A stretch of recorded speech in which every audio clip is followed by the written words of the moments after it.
After Man United's humiliating Derby Day loss, today we are debating all things United. Should Ten Hag still be in a job? Will the new ownership get rid? And if so, who could they replace him with? And more importantly, what has gone wrong at United? And is there any hope left? Let's get into it. Roll the intro.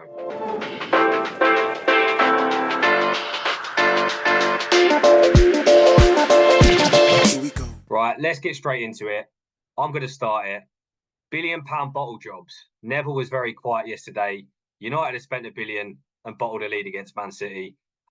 Let's talk the game first and foremost. Jamie, obviously a great day for you. You're at the game. What did you make of the match? Firstly, from a City perspective. I know we're going to focus on United though. From the City point of view, the first half you've been 1-0 down after sort of, 7 minutes, whatever it was, where Rashford scored, a brilliant strike. It was still it was one-way traffic completely, and it wasn't a bad performance in the first half. I still think we did enough. Obviously, the Haaland miss was the overall, that should be 1-1. Every other day of the week, that's going to be 1-1 at half time, and you're thinking we're going to comfortably win this in the second half. But because we were 1-0 down, you still had the sort of, are we going to come back? I still said in sort of half time TikTok I did, I said I still think we'll come back and win. I said 2-1 after it. We still felt confident winning it because United just didn't look that great. They scored the goal, and that was kind of it. We still dominated absolutely everything from that game and showed we've got such a golfing class over them at the moment. And it has been for the past sort of 10 years now. But I think we've got to talk about one man and one man only, and that's Phil Walter Foden. What a guy. Sort of everyone was sort of critiquing him in the summer, going, where's his best position? Can he do it enough for City? Is he good enough for even to be in the English side? And I think if you're watching him this season and you don't think that he's good enough for City, for England, you need to stop watching football because you don't understand it. He's been utterly brilliant, and that first goal was sensational from him. And that sort of moments that we needed the goal, because United were just sitting back and it was just who's going to come up with the moment to get that goal. And it was down to him, because it's not like it wasn't like a big great through ball. It was all on his own, really, that goal. And I don't think you could hit it any better. Then on the second, it showed, he did that on the right. And the second, he was there on the left, all over the park, and scored. I think Onana probably should have saved it. But for me, City, you take that. And we needed that win because of Liverpool getting their result. Their 99th, added on minutes until Liverpool score. Doesn't matter how many minutes that is. We'll give you Liverpool the ball back kind of scenario. We had to win that game. It wasn't, you couldn't take a draw. A draw just wasn't good enough.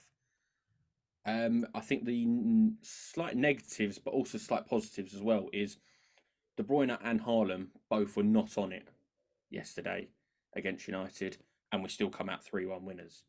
That's what I show is sort of, it's great from our point of view. Well, that Haaland miss, just for the stats who haven't seen it, so Haaland's miss was 0.93 XG. That's a higher XG than a penalty kick. That's how bad that miss was. So yeah, the fact you're coming out beating United with two of your best players not performing, I think does highlight the potential issues at Man United at the minute. In terms of focusing on United, Reece, what did you make of United's performance? Because you've got to remember, as Jamie said, until that Foden goal, although it felt inevitable that City would come back, there was almost, particularly with the Chelsea game where City didn't win the game. Although United weren't great, I personally think they were looking all right defensively. Do you agree or disagree? Yeah, no, I'd say so. I think the fact that they lined up in a 4-2-4 suggests what United were there to do. they weren't that bad. Varane and Evans are two experienced professionals. Been there and done it. They played well. Lindelof did all right. Dallo did all right. You know, Personally, I think they were there to not necessarily get, when I say not get beat, but not get beat heavily, that everyone was predicting. And I think they showed something. Rashford scored a blinding goal that, let's be honest, on another day does not go in. They played very well and they looked quite confident with themselves. I think that's what was frustrating City. I think people need to understand here is that you don't play well against Man City. How many defeats do they get where it's a smash and grab, goal from the opposition, or you know them sorts of things come into it. So United were not going to go there and play them off the park and get three goals. It just wasn't going to happen. They needed a Rashford moment or hit on the counter attack moment to get it. So the performance suggests exactly what they were going to get, and they didn't get a bit heavily. I remember hearing, or I saw and heard a lot of United fans saying that, they're not going to bother with the game. They know they're going to lose. It doesn't matter. And then they've lost and they've complained about losing, which I think is a bit pointless, because if you knew you're going to lose, what was the big deal? Yet they haven't lost 4-0 here. They've lost 3-1 and they, it took City till late. It took City a while to eventually, break them down, knock that door down to get the result. Look, United had, what was it, like something really poor possession wise. I think it was like 27% possession. They had 3 shots. They One had on as many, sorry, Reece, they had as many shots against them than possession. Like, that's pathetic. Yeah, but it goes to show what they were there for, and also they didn't get thrashed. Like I said, it took until the 80th minute for City to take the lead. It was coming, but they did all right. And United's bench as well. Like, when you saw their bench, you knew nothing was going to change. Eriksen was probably their only game changer on that bench. Anthony hasn't been great for him. Amrabat isn't going to come on and help them get an equaliser, is he? Diallo, I think, is a good player, but he's not really been tested. And then you had like players like Forson and Collier, players that are just so young. Their bench was depleted, and you knew it was going to be a long afternoon for them. And I don't think they should be too disappointed with how they've performed. I think they expected it. I think they're more disappointed that they lost to Fulham last week. Yeah, They can only get themselves up. I was going to say that Fulham loss is the one that should bother them. Losing away to City is, sadly expected of most teams. That's where City are at right now. Favourites to the league title, one of the most dominant teams we've seen. So I don't think United fans are particularly surprised that they lost. But I think you look back and I guess there's a couple of things to go through. But you look back, and if we're being critical of United over the last few weeks, because you've got to remember they won, I think it was 5 in a row in the league. 5 wins on the bout. They hit some good form very recently, so we've got to remember that. But I do want to hear from United fans on whether or not they feel like they've been lucky. Now, the reason I say that is you look, and I've said it throughout the season, there's been a lot of results and little wins where you feel like United have got away with one. I'm going to just go through quickly and just name a few recently. Even in the Cup in the week, a last-minute winner, potentially controversial. A late winner to Forest, obviously lost to Fulham. You look at the win against Luton, going 2-0 up, bottling it, and being under pressure for a lot of the second half. The Wolves win, conceding in the 92nd minute, and then getting a late winner. You look at some of these games, the Villa game, they were 2-0 down at home. Like, the 3-0 loss at Bournemouth at home. Like, is this luck? Like, is it luck to get those wins? Or will United fans flip it and go, oh, it shows character? Thank you so much for watching so far. I will be very quick in this. All we ask is, could you hit that subscribe button for us? It helps us more than you know. We're trying to grow the channel. I personally am setting a target of 500 subscribers by the end of the season. If you could really help us out, that'd be great. Right, back to the video. I do think they've been very lucky, in my opinion, on a lot of these little wins, nicking wins here. Do you know what I mean? They've not been great in a lot of these games. I would agree with that. I think a lot of people see it as grinding out results, and I wouldn't say they are. I would look at Arsenal, who have ground out a result, for example. United haven't really, that they've not had the quality there. And it's not like United have had 10 shots on target, you know, and it's only taken one in the last minute to go in. And I think that's why United fans are disappointing is they are probably riding their luck. And the argument to that is it's not sustainable. You can't keep doing that. You can't keep scoring late on, you know, and expect to keep winning games. Eventually it will catch up with you. And I think it's a very similar situation to Chelsea at the moment, where it's one step forward, two steps back. You know, they should be looking at that Fulham game and just winning that comfortably. You know, I'm surprised he hasn't really. He needs to maybe be a bit more attacking with the players he's got. It's like he's trying to play an Ajax style of playing, and they're just not clicking with that. It's not all his fault. It's not all his players. You know, we'll go on to that in a little while, but it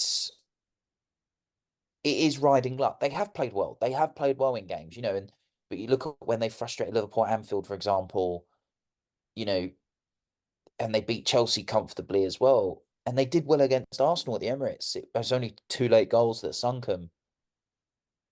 But yeah, then they go and put in a dross performance against Fulham, you know, against Bournemouth, and you think like they're the games you need to be winning. They've only drawn 2 games this season, which to me is a sign that how inconsistent they are. You can't go into a top 4 battle having 11 losses already at this stage and only 2 draws. They need to learn how to play for the draw sometimes, and I think that's what they need to be focusing on. You know, if in doubt, maybe just try and see it out. I, I don't know about that. I think you're right. You're definitely right on they need to be more attacking. Look, they've scored 37 goals. That's what anyone above 12th has scored more. And then even Luton have got the same amount of goals as them. And it's not like they're, you know, absolute solid defensively as well. They're on -2 goal difference. For United, that's just not good enough. And then if you looked at there was a stat when they played Luton, they had the exact same number of shots against them as Luton did. Luton are relegation. Luton shouldn't actually be competing in this. You know, like Anthony is probably worth more than the Luton squad from being a £90 million signing or whatever it was, 80 something. That's just sort of things that aren't good enough. And I had a look, if you look at the last 6 games, so that's City away, Forest away, Fulham at home, Luton away, Villa, West Ham. They've conceded 127 shots. It's almost like there's not a defence. And I know everyone's critical of Onana, but he could be conceding a lot more with that amount of shots against him. There's only so much the goalkeeper can do, right? He's made some massive errors, more so at the start of the season till now.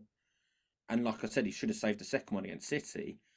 But give him a chance. Like, how can you have that many shots against you and you're wanting to push for top 4? You're sort of sitting 6th, and to be honest, with the amount of shots against you, you should be near the bottom. You should be near the bottom 3. If you're, I think they've actually got more shots against them now than what Luton have at this point this season, and it's utterly ridiculous. And you're scoring the same amount as Luton. So I think there is some point of they're riding their luck, because teams aren't just taking 30-yard shots at United.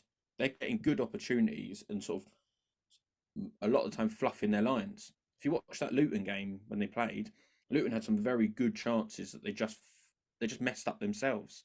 Villa, the same as well. I thought they got in great positions and then it just went wrong. And then the City game, Haaland's miss, sort of things like that.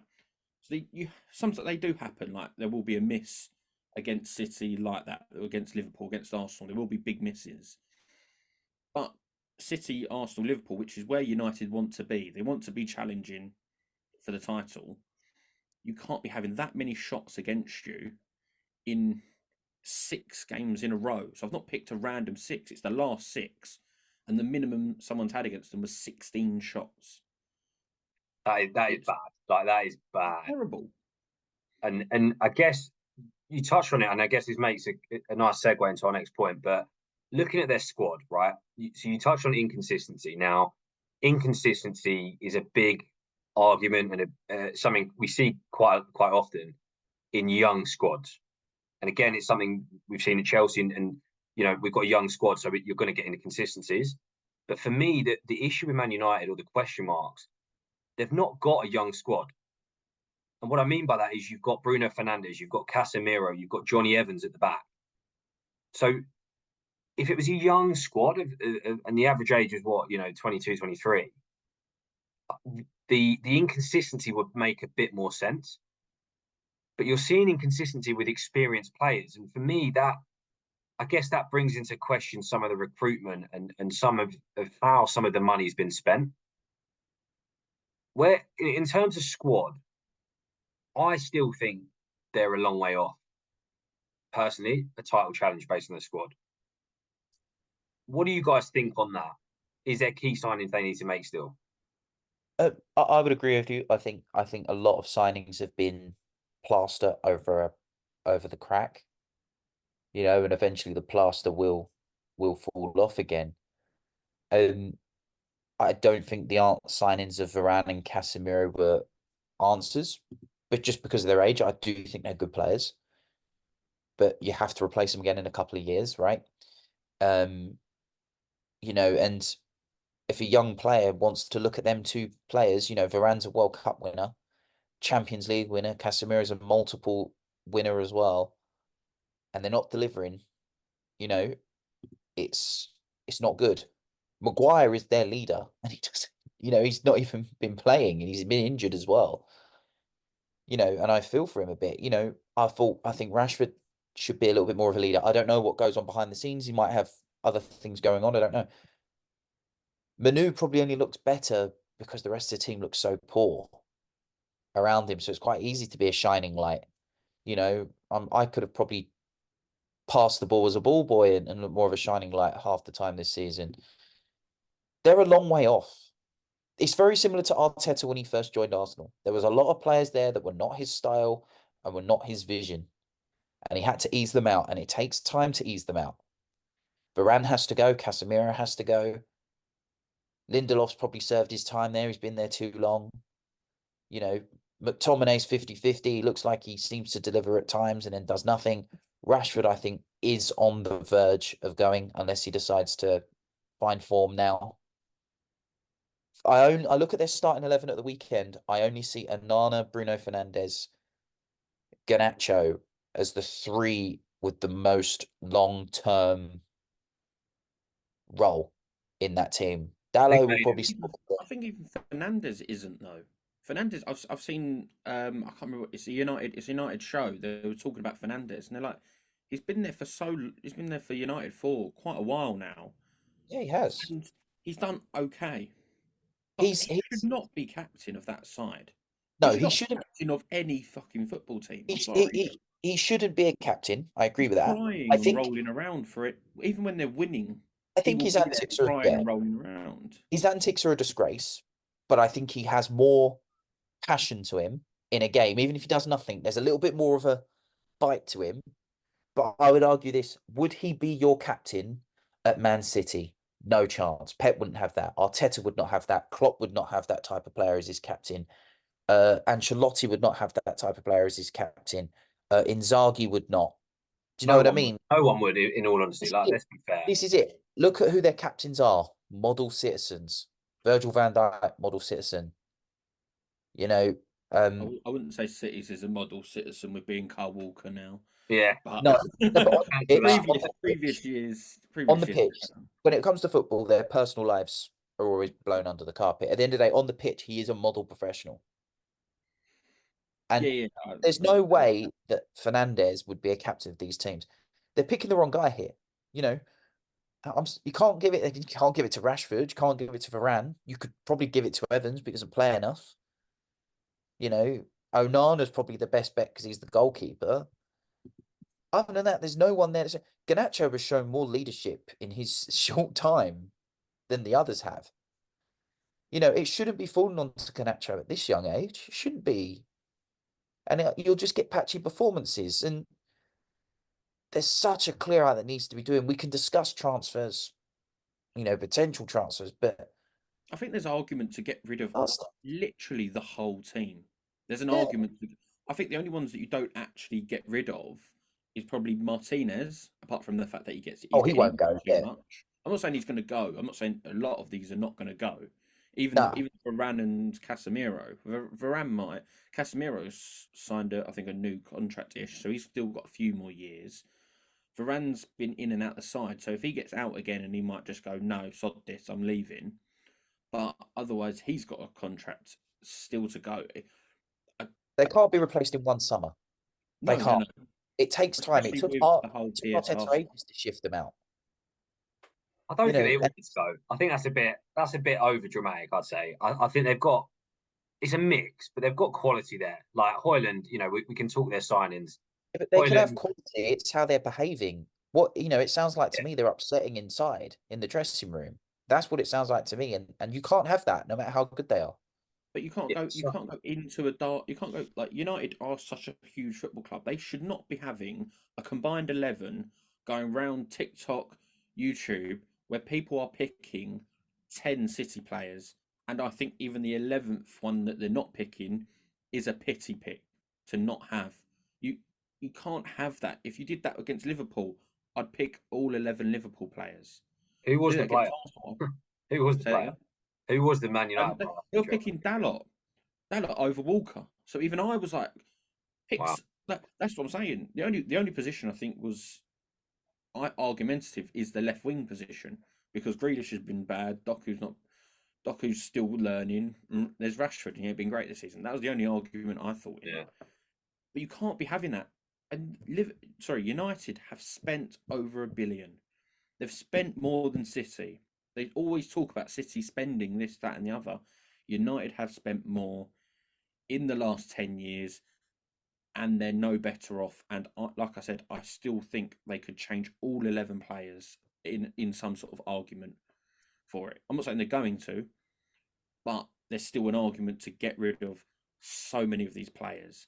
And to be honest, the only ones I'd keep is Mainu, Garnacho, and I think you have to keep Martinez, Onana, and maybe Onana because he's only first season. This is where Hoyland as well. Yeah, Hoyland's class. Hoyland's class. For all their bad signings, Hoyland is they're class. relying on him too much already. Yeah. When he got injured, they were like devastated. But he's only just hit got a form. striker. He's only just hit form. You shouldn't be relying on him already. This is a situation that's been bugging United for over 10 odd years now. Jamie said it there, how bad their transfers have been with $1 billion. Like I said, buying plasters to put over the crack in the pipe because they can't be bothered to bring in, the mechanic or the plumber. Radcliffe looks like he's sorting that, and that's fine.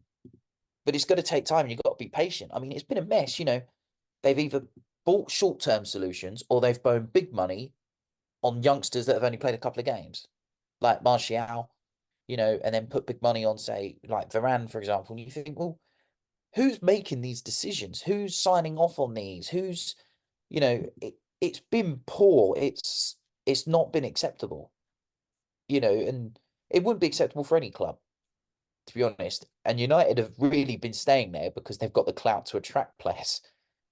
If this was Everton signing those players, they would have been relegated already.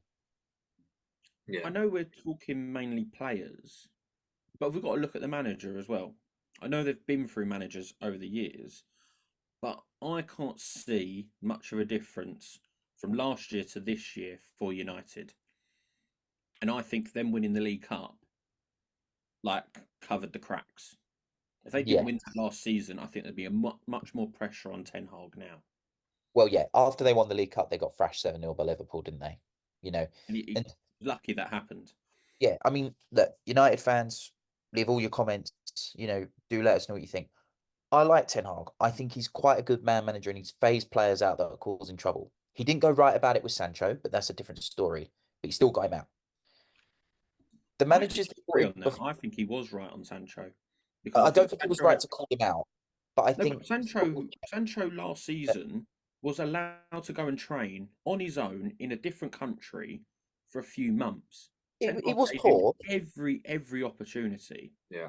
And he was poor, but to call him out, I think in public, I think didn't work. But I think you're giving him a massive chance. I think he was fine. Yeah, he was given a chance, and he's not delivered.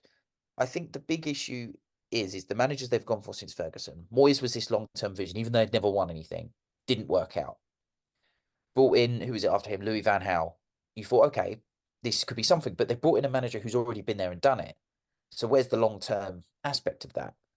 Didn't work out after 2 years, got sacked after the FA Cup, despite them doing quite well. Mourinho came in again, same thing as Van Gaal. Solskjaer, just rode on a crest of a wave, really, and had legend status that helped him stay for so long. Rangnick, etc., that all went bad. But then you brought in Ten Hag, which was this idea of this new vision. Again, that Arteta idea, or, bring him in long term. So they're 2 years into it. And you're right, they haven't necessarily progressed. The League Cup has saved him a little bit. I mean, some of the performances are poor. They can excuse the defeat to City yesterday because the injuries and they are miles behind. You can excuse the defeat to Liverpool. It's the defeats at home to Fulham. It's the defeats at home to Bournemouth. It's the defeats in the last minutes to Arsenal when they should have probably taken it. Losing to Spurs and then struggling to draw with them at home. The home record has been poor, and that's what's going to seal his fate. You can't keep excusing that. How they're still sixth, just really goes to show what the rest of the league must be doing, because it's not acceptable. It's poor. It's very, very poor. And I do like Ten Hag, and I do think he needs another season to start really transferring and taking people in and out. But he's got to be back to do that. He has been back, but he's, be interested to see how Radcliffe backs him. But like I said, you can't excuse the home defeats they've had. It's not like they're losing 1-0. They lost 3-0 to Bournemouth. It is poor. Yeah, that is a joke, that result, to be honest. I think for me to make both sides of the argument, one thing we've not touched on at all was the Champions League. Fourth, bottom of that Champions League group. In my opinion, if you're going to sack him, he should have been sacked after that final game. An English club, huh? I called that, didn't I? Yeah, like that is unacceptable. For an English side, that's unacceptable. For Man United, it's even more unacceptable. With a group of Copenhagen and Galatasaray, who, let's be fair, are absolutely terrible. So that, for me, if you want to make the case for Ten Hag to be sacked, he should have gone on that day. What I will say for him is he has obviously won a trophy. He did have them at one point competing last season. We were having these conversations saying, "Oh, Man United in the title race." I know they faded away, but they were in the mix at least, or in the conversation. Let's say you can't compete when you lose 7-0 and 6-3 in a season. You cannot compete with heavy defeats like that. Yeah, if you look at the key moments, that it doesn't make a great picture. Well, last season they didn't have a win against anyone in the top 7 or top 8. Yeah, to be fair, that record was bad. It was a terrible, terrible record. I personally don't fully see it with Ten Hag, but I don't see the alternatives. That's the biggest issue. But I do feel like with the new ownership of, not for obviously it's the 25%, maybe he'll make a statement because he's bringing in people from backroom staff. He's brought in, the City CFO to be CEO. He's taken someone off Newcastle. I remember seeing about another one. So they're trying to do stuff behind the scenes, and that's what United do need. And I do feel like it could be a bit like when City's ownership took over. They gave Mark Hughes a little time and then went, "You're gone." Brought in Mancini. That's what I think might happen. I think they might go, you know what? We're going to bring in our own man, not one that the Glazers have agreed to. We're going to bring in someone else. I don't know who that is. That's the only issue I see. The only people I saw talking, well, United fans talking, was Zidane. They'd be happy with, but Zidane's already come out and said he's not interested. So I severely don't see who can do a better job at the moment, and I still don't think Ten Hag's doing a great job. So that's a massive issue, I think, throughout the whole club. If that's the scenario, there's no one to bring in to do better, and you're not doing very well either. Yeah, I think it's a tough one because that is the point. It's so reactionary. We're seeing it right now at Chelsea as well. Sack Poch. It's like, great, yeah, sack another manager, but you need a plan of action. Like, and again, this is not just United. This is relevant for so many clubs. You want a project. We said it before on the podcast. You want a project until you don't want a project. You want a project until you lose 3-0 at home to Bournemouth. Then suddenly you want the manager sacked. Like, everyone wants a project that wins them a trophy after 2 seasons. yeah, And that's the problem with what managers have got go through now. That's why so many more get sacked. You won't see an Alex Ferguson kind of reign. You won't see it. Pep won't last that long for his own means. That's why Klopp and Pep are the only two who could actually do that. But they won't do it through their own means. Like Klopp's obviously come out and said he's leaving at the end of the year. Pep, I think, will be another season or 2 at least, hopefully more for me, but it won't happen again. So this is where managers have got problems because they can't build a team and go, right, for 5 years' time, you're going to see near perfection. You're going to see what City are now, what Liverpool are now. You're not going to see that. I think Arteta's got a chance of having that time, which because he's doing well. I think if he didn't have the season they had last season and finished 8th or 7th, so outside the top 4, he'd be on the verge of being sacked. That's the problem with managers these days. You need short-term solutions, and that's only worked for Chelsea. Really, that's the only club I've seen work for. Yeah, you want long-term projects but short-term results, and it doesn't align. Reece, anyone from your side, just on the manager, to chuck in that you do think could actually make a fundamental change to the club? Yeah, I mean, I think they need to keep him for another season. Personally, I mean, they are still in the top 6, despite being very bad.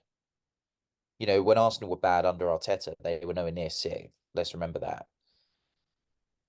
And again, like you said, there has to be some sort of long-term vision. Rome wasn't built in a day. Ferguson didn't build Man United in a day, did he himself? So you got to take time and you got to let him bring his players in. But of course, with the money they spend, you can't just keep doing that. You know, but I think if they are going to make a change, I heard rumors, like I've seen rumors of Graham Potter. I don't see how that's going to make things different.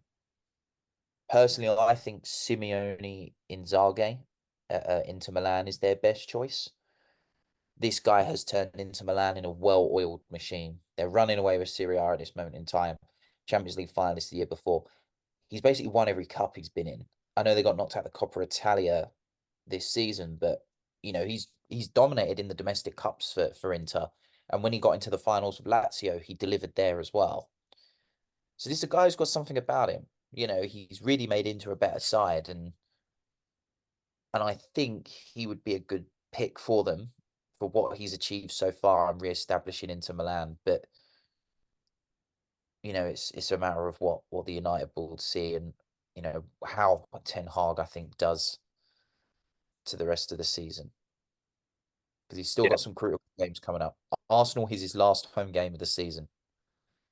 That could be huge for him and for Arsenal. So that's, you know, he's got opportunities to correct it. Yeah, fair enough. Well, that just about wraps us up for another episode. Man United fans in particular, 1, make sure you're subscribed, but 2, pause the video, let us know your thoughts on Ten Hag, the ownership, and your signings in the comment section below. But as always, like, comment, and subscribe. You know the drill.